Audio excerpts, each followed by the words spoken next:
Hello everyone. In this video I'm going to show how to import your substance textures into Maya and how to use a shader that actually works with it and doesn't look weird when you import the textures into Maya. So we'll start off with Substance Painter. I have already textured my wooden barrel. As you can see, I got the full textures on there, got my normal maps, ambient occlusion, all that good stuff. I have set my texture size at 4K so that way I could get the best resolution off of it. So what you're going to do is, before that, if you started your project with PBR Metal Rough, that's fine. You can, when you export them, you can turn them into a specular gloss because Maya isn't a PBR shader, or it doesn't have a PBR shader that works well. So all the other shaders that you can use in there are specular or glossiness. So for the configuration when you're exporting, Substance already knows what you should have for Maya. So you could go PBR Spec Gloss from Metal Rough. And that transfers all of the metalness and roughness into a specular or glossiness map. So once you do that, you're just going to hit export. Make sure to change them. I usually do Targus, but whatever project you're using this for, change it to whatever you need to. And then make sure to select your folder that you're outputting to, and then just hit export. I've already exported my textures, so we don't really need to worry about that. So we'll go into Maya. This is my barrel. Now, I'm using this barrel for my project for a turnaround that I'm doing for a class. So this is pretty much my low poly version that I'm using. So what you want to do is open up Hypershade. I apologize for my computer being slow. I have not updated it to the latest technology, so I don't have the best driver to be running this kind of stuff, even though it still works. So let's move on.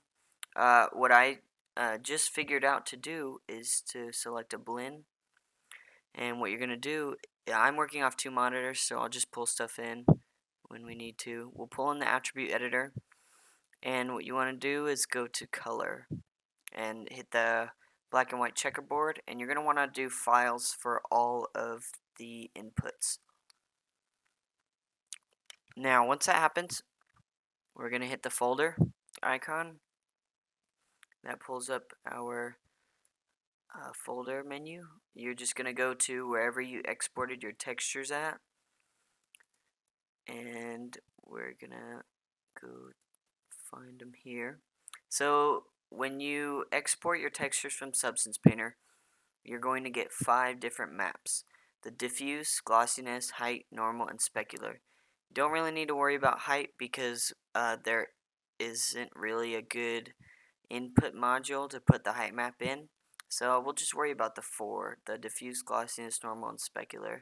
So we'll start with the diffuse. The diffuse is pretty much the color map for the material. So we'll go ahead and move this over here, and we'll actually assign our material to our barrel. So you can either middle mouse click the material, drag and drop onto the object, or you can hold right click and then just do assign new material, however you want to do it. Now as you can see, since it's a blend, it's going to automatically add that shininess to the barrel. So it only gave us the color map, but not really anything else that will help us when we're rendering our object. So the next thing you want to go to is you want to go to the specular roll off, and then just hit that checkerboard again. We'll hit file. Oops. And then we'll do our folder icon. And then what you want to do for specular roll off is glossiness. You don't want to do specular. You want to save that for the specular color. Now what the glossiness does, it's pretty much our roughness map. It takes away that shininess from our wood, since wood isn't really that shiny, on a barrel at least. Gives more of it toward the metal rings. I mean, it still is pretty shiny, but that's when we add our specular color on there that it takes it all away. So we'll go ahead and do that. Go to File, Folder icon, Specular. Now, when it shows up on here, the glossiness map usually won't show up. If it does, that's great. But when it shows up on here, this is pretty much highlighting all of my metal parts, like the edges and the bolts that are on there, so that when the light hits it, it actually shines more brightly than everything else. And then the gray parts that are over here are just a neutral zone, so it won't really, it kind of gives it another part of our roughness onto the texture.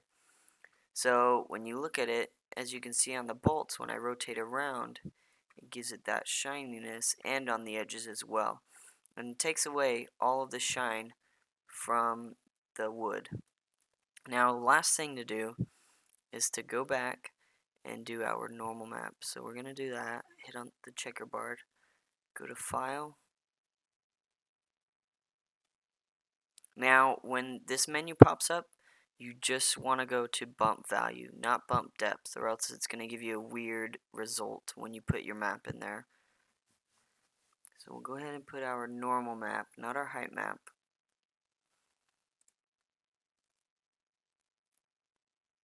Alright, and so as you can see, it's giving us this weird depth when the default light hits it. Now, usually you don't want to use bump maps that much when you're doing it in Maya.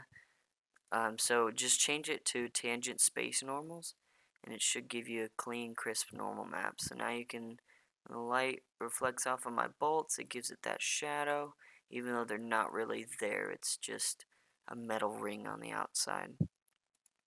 So that's pretty much it for putting all of your materials in a Blinn. And let's go ahead and put a light in. Now when you put in a light, it's not really, it's gonna highlight your textures. So let's rotate this. Oh, I haven't. And make sure to select your light too at the top, and your textures as well, so that way they'll be able to show up. So when we put that, it's going to brighten it up, and then as you can see, wherever the light hits it, wherever the camera moves, the normal maps are actually acting well towards that light and giving this geometry some good depth. So we'll just delete this light. Like I said before, I'm just using this for a project. It's for a turnaround project, so I don't really need any lights. I just need the textures to come up. So I'm just going to render this in HD 540 just so it'll be faster, and you guys will see what it looks like when it's rendered out. Alright, so I'll hit render, and then we'll come back and I'll talk about more. Alright guys, so we're back. The render did come out fine. Let's check it out. So since it was a HD 540, I'm not going to get a lot of resolution on it, so you're going to get some pixelation here. But as you can see, the textures did come out pretty well in the render, and I'm rendering it in Mental Ray as well, so it gives it a better texture quality on the render. So that's not too far off from my Substance Painter textures. It looks pretty well, and usually mine doesn't. Usually, when I put my textures in there, it doesn't look that well. But since I found out a way to put the textures in there, they look fine. So that was it. If you have any questions, comments, or just want to subscribe, go ahead. Put that at the bottom. Hope this video was helpful. It definitely helped me out, and I wanted to share it with everyone. Thanks for watching.